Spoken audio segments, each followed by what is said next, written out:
Olá amigos investidores, estamos de volta para mais um vídeo e no vídeo de hoje a gente vai falar sobre o fundo imobiliário de papel High Yield. Ouça bem, High Yield, Habitat ou Habitat, você decide como prefere chamar, que é um fundo atualmente gerido pela XP Asset, que comprou ele da gestora, que o nome da gestora era Habitat, por isso que o fundo é Habitat 11. Vamos lá, primeira informação aqui do relatório é que o fundo tem um patrimônio líquido de 788 milhões. Uma coisa que eu não gosto aqui desse fundo é essa questão das taxas. Eu acho que é uma das maiores taxas que tem de administração e gestão, 1,26%, e como se não bastasse, fosse pouco, 1,26%, que para mim é a maior, ainda tem 20% sobre o QCD, 100% do CDI. Outros números que eu gosto de passar para vocês é o seguinte: tirado lá do site do Investidor 10, atualmente ele é o número 1 de dividend yield, com 16,09% de yield na soma do ano todo. Agora o detalhe, por que esse yield dele tá tão bom? Porque ele perdeu muito valor na cota atualmente. Para quem não sabe, né, o dividend yield é inversamente proporcional ao valor da cota. Diminui o valor da cota, aumenta o dividend yield. Ele tá atualmente na terceira posição de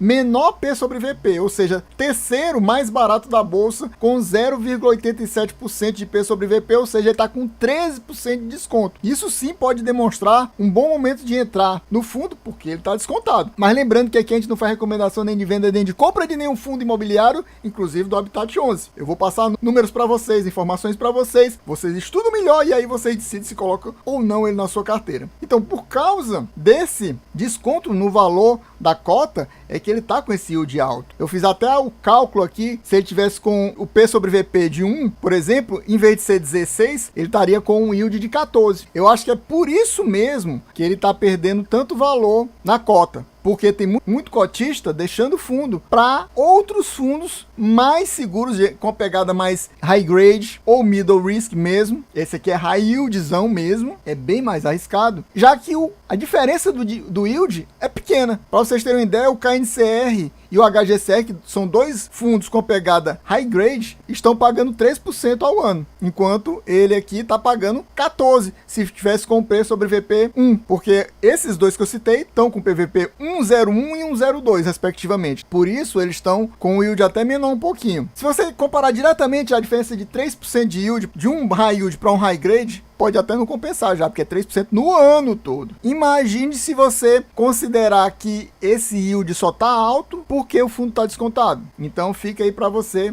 analisar melhor. Atualmente, o valor de mercado dele está 85,56 e o valor patrimonial da cota dele, aqui estava 87,07, mas já tem uma correção para R$ 97,88. No último rendimento dele, anunciado no fim de novembro e que vai ser pago agora em dezembro, ele anunciou R$1, isso corresponde a um yield de 1,14%. Basicamente é o yield dos fiagros, por exemplo. Destaques do fundo no mês de outubro. Aí ele fala 14,26% anualizado, mas aqui ele está considerando o valor que foi distribuído no mês multiplicado por 12 e quando o fundo estava valendo mais. Ó, o fundo aqui estava valendo R$ 89,50, agora caiu R$ 4 da cota dele. Até porque isso aqui é final de outubro, né? Agora a gente já está na metade de dezembro. Aí ele fala que no final do mês de outubro, o fundo estava com 89,4% do patrimônio líquido alocado em CRIs. Basicamente é um fundo de CRI. Ele tem 44 operações distintas de CRI, mas ele também tem 4,7% em outros fundos imobiliários e 5,8% em caixa. No mês de outubro ele não fez nenhuma compra. Aqui também não fala se ele fez venda. Só que aí ele fala de eventos subsequentes. Por exemplo, em novembro, que vai aparecer no próximo relatório, provavelmente só no início de janeiro, ele alocou 8,6 milhões de duas tranches para a composição de fundo de obras. E o pipeline atual do fundo conta com 39 milhões em tranches adicionais para operações no portfólio. E a taxa média é inflação mais 11,41%. Ele tem esse detalhe. É um fundo high yield, mas é diferente da maioria dos fundos high yield, porque a maioria dos fundos high yield é CDI+, esse aqui é IPCA+.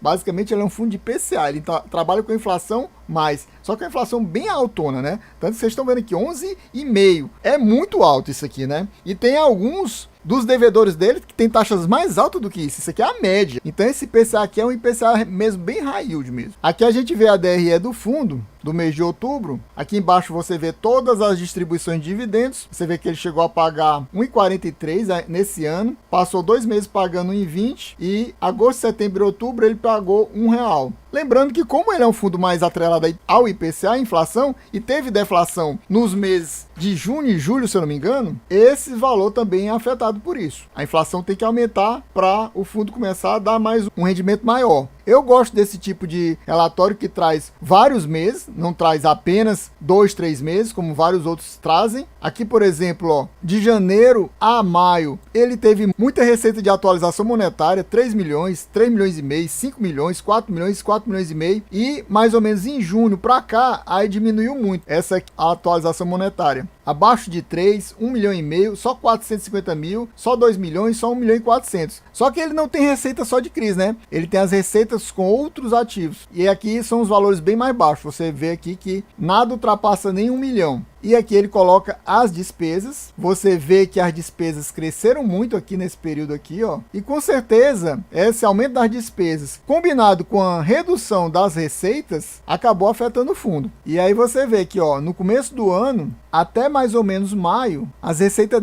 dele estavam variando entre 9 milhões e meio e 11 milhões e meio. E a partir de junho, caíram para abaixo de 9 milhões, com exceção do mês de outubro, ó. No mês de outubro, tanto que ele teve R$1,12 por cota de resultado, mas ele distribuiu apenas ele guardou 12 centavos, né? Até porque nesses meses aqui, você vê que ele estava distribuindo mais do que ele estava recebendo, ó. Aqui ele recebeu 1,9 e pagou 1,20, 1,7 pagou 1,20, 93 centavos e pagou R$1, 97 centavos e pagou 1. E aqui ele resolveu normalizar os pagamentos e fazer uma reservinha aqui. Aqui a gente dá uma passada pelos segmentos principais do fundo: loteamento e multipropriedade. Loteamento, eu vi no relatório ele citando que está aquecido o mercado de loteamento, mas multipropriedade considerado um segmento complicado, né? Tanto que, por exemplo, para vocês terem uma ideia, problema no DEVA, no HCTR, etc., são desse segmento aqui, de multipropriedade. Aquele Gramado Parques, por exemplo, são de multipropriedade. E a gente viu que deu muito problema naqueles fundos lá. Esperemos que não aconteça aqui. Você vê que, somando esses dois, é praticamente 60% da carteira. Aí tem essa parte de incorporação e ele ainda tem esse 10% em outros aqui. Aqui a gente vê, como eu falei para vocês, ele é um fundo basicamente IPCA. A taxa média dele é IPCA mais 10,76, ou seja, praticamente IPCA mais 11. Aí ele tem um pouquinho de CDI e outros tipos de indexadores, como prefixado, INCC, IGPM, INPC, mas quase 77% da carteira é IPCA. Ele basicamente é um fundo de IPCA. Aqui a gente vê a carteira do fundo e ele divide por tipo de estratégia. A Core é a principal, é a do longo prazo dele. Aqui a gente vê o nome do CRI, mas não é o nome do devedor, né? É o nome do CRI. Isso eu não gosto muito, porque seria interessante mais colocar o nome do devedor, não o nome do CRI, né? Mas ele coloca o nome do CRI. A gente vê essas taxas altas, olha aqui. O maior devedor dele é esse Ipioca Beach Residence, que tá aí na thumbnail do vídeo. É uma taxa de IPCA mais 12. Deve 50 milhões ao fundo. E o patrimônio líquido atrelado a esse CRI é 6,37. Então, aqui você vê os devedores. Aqui você vê as taxas. Você vai ver que a maioria é realmente IPCA, você vê os valores investidos e você vê os percentuais na carteira do fundo nessa estratégia Core. Aqui do lado ele mostra também como é que está a questão das obras e das vendas desses empreendimentos aqui.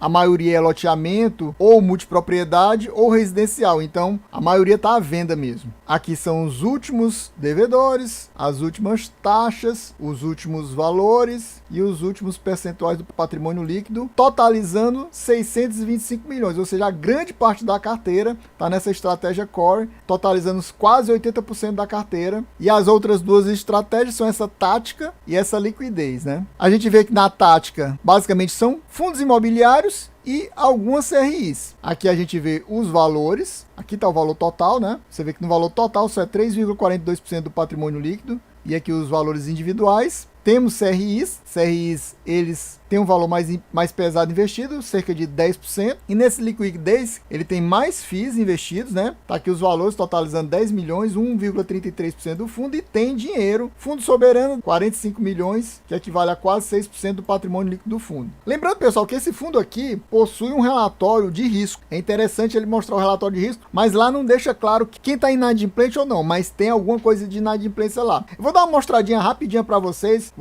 dão uma pausa lá, se vocês tiverem interesse de ver isso com mais detalhe. E eu queria que vocês dissessem aqui no comentário, você tem o Habitat 11 na sua carteira? Tá pensando em colocar ele na sua carteira? Que outro fundo imobiliário de papel, com essa pegada mais high yield, você tem na sua carteira? Coloque aqui nos comentários. E se você não é inscrito, meu amigo, não perca mais seu tempo, se inscreva agora, deixa aquele likezão, ative o sininho para receber os vídeos assim que saírem. Então, pessoal, mostrando no relatório de risco do fundo, a gente vê que ele faz por trimestre. Então, esse aqui é do terceiro trimestre, ou seja, do final de setembro. Então, é um pouco mais atrasado em relação a esse mesmo relatório que a gente está vendo de outubro. E a gente já está em dezembro. Então, esse aí já está quase para vencer e eles terem que lançar um novo, né? Provavelmente o próximo do quarto trimestre, como eles lançam com atraso, deve ser lançado só no início de fevereiro. A gente vê que ele classifica por ratings, né? Rating A+, A e A-, e B e C. Aí você vê as características de cada um desse tipo de ativo aqui nessa descrição, e a gente vê que o mais perigoso é esse rating C aqui.